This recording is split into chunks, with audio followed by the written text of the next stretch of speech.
once you get your kiln uncrated, we're going to go over the setup of the floor.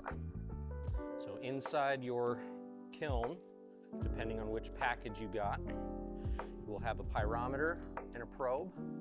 The probe, there's a hole drilled in the wall on the barrel right over here. And your thermocouple goes in here. Set that all the way in, and then it plugs into your digital pyrometer there. And it should be reading at T1 to T2 is depending. So whatever plug you have it in, the left is T1, the right is T2. That'll be keeping our temperature monitored as we're doing this. We have your gas hose is going to be inside, as well as a box that has your kiln package and then your floor. So the floor is cut in half for purposes of help to prevent the floor from cracking. So you have a total of 2 posts for each part of the floor, and there should be 2 little spacer blocks. That's going to go one at the back of the burner and one right at the front of the burner. And you're going to position, this is essentially your target brick.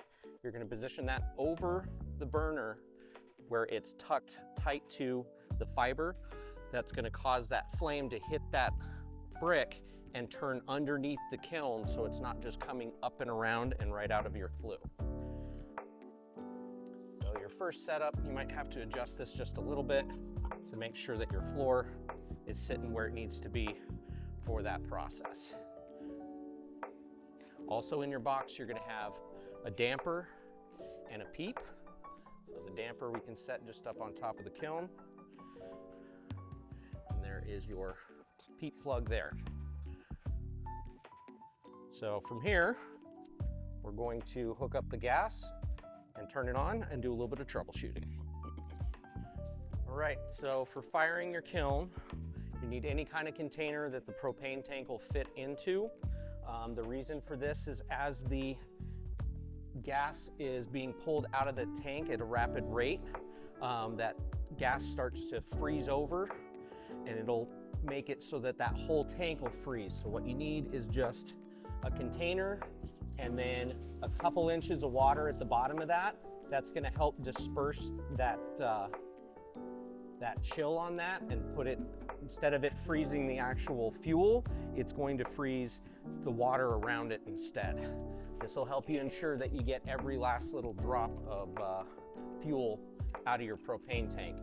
Depending on what kind of firing that you do, one of these tanks should get you about 5 traditional Raku firings. That's firing up to 1850 degrees. And depending on whether you do those back to back, is going to determine how many firings you get out of it. You can get more than 5 firings if you're doing the firings back to back, because you don't have to heat up the whole kiln. The kiln's already been heated up. So your first firing should take about 45 minutes to get to temperature, and then every firing after that you should be about 30 minutes away. And if you're doing like horsehair or tinfoil sagger or even a vara, you're firing to a lower temperature, so you get even more firings out of the tank. Every time you use your tank, always make sure you turn your PSI gauge all the way off, and then that way when you open this up, you don't put too much gas through there. So this is a compression fitting, so it doesn't need tape or dope. You're going to screw this on, and then get a wrench, tighten that down.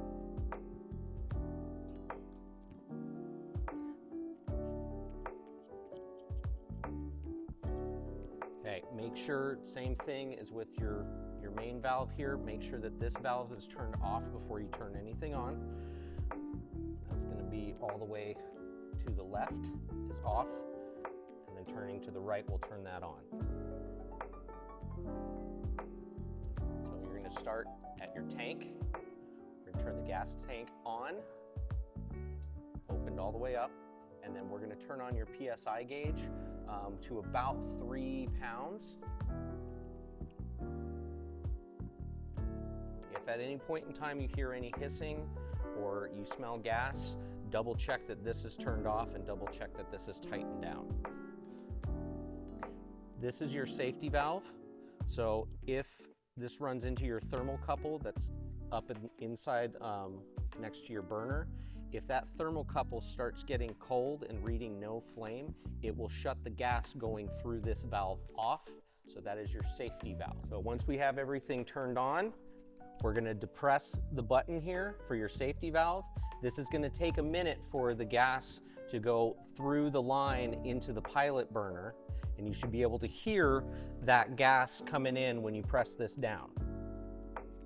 Once you hear that gas, you're going to take you can use either a regular click lighter or you can use a torch to do this. The click lighter, you just have to hold the button down for a little bit longer. With the torch, it heats up that thermocouple a lot quicker so that you don't have to hold that button down.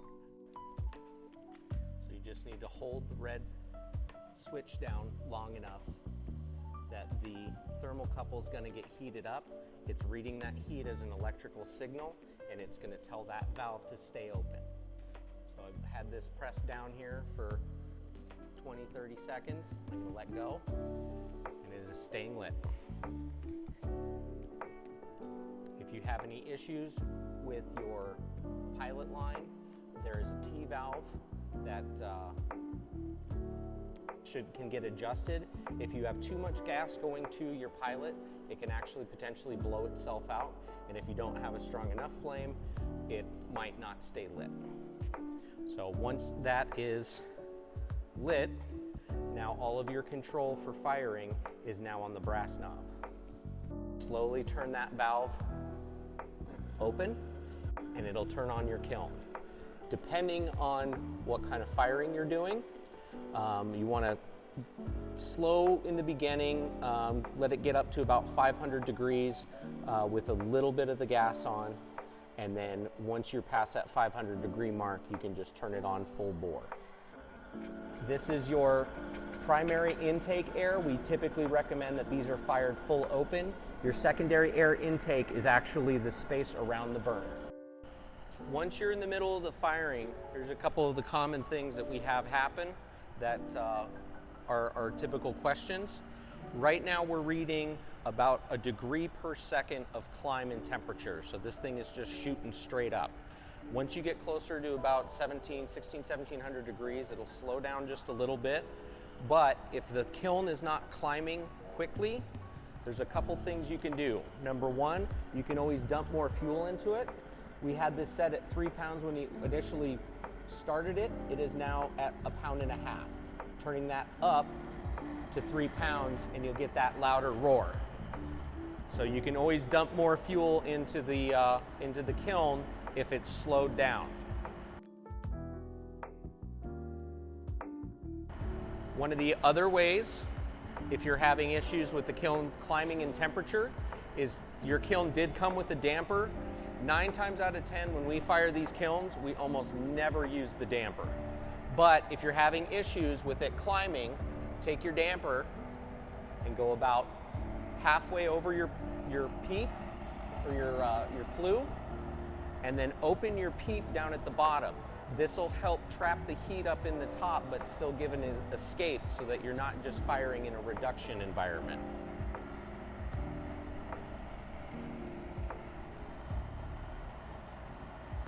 So as you're firing, if you're doing multiple loads, what we recommend to do is just shut the gas off here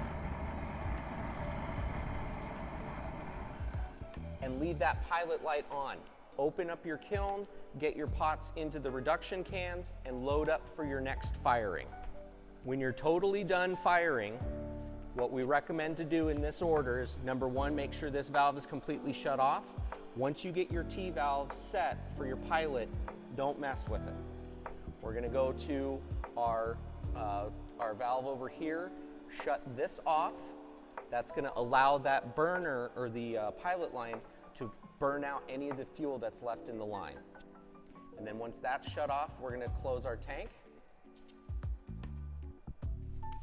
and roll our kiln back in after it cools off.